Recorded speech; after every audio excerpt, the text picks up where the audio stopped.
இது கொல்லிமலை காட்டிலேருந்து எடுத்துகிட்டு வந்தது. இது எங்கேயுமே கிடைக்காது. பாருங்கள் 3 முகம் இருக்குது. இதுதான் முப்பரண்டை.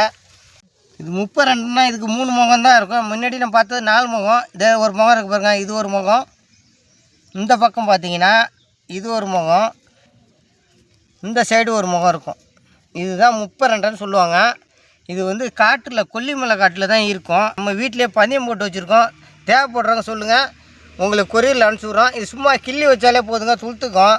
பிரண்டைக்கு பார்த்திங்கன்னா இலையெல்லாம் ஒரே மாதிரி தான் இருக்கும், ஆனால் உருவம் வேறு மாதிரி இருக்கும். வச்சுக்கலாம். முப்பரண்டை அது கொல்லிமலை காட்டிலேருந்து எடுத்துகிட்டு வந்து இதே பாருங்க. சும்மா அப்படியே போட்டாலே வேர் வந்துடும். அதே பதியம் போடலாம். இது அப்படியே கிள்ளி இப்படி போச்சோம்னா அது மட்டும் துளுத்துக்கும். எல்லார் வீட்லேயும் வளர்க்கலாம். இது முப்பரண்டை வந்து எங்கேயுமே கிடைக்காது.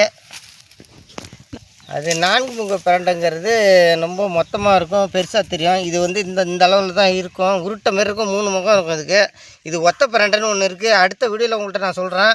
இந்த வீடியோ எல்லோரும் பாருங்கள். ஊறுகாய் பார்த்தீங்கன்னா கர்ப்பிணி பெண்கள், பாலூட்டும் தாய்மார்கள், அல்சர் உள்ளவங்க இந்த பிரண்டையே சாப்பிடக்கூடாது.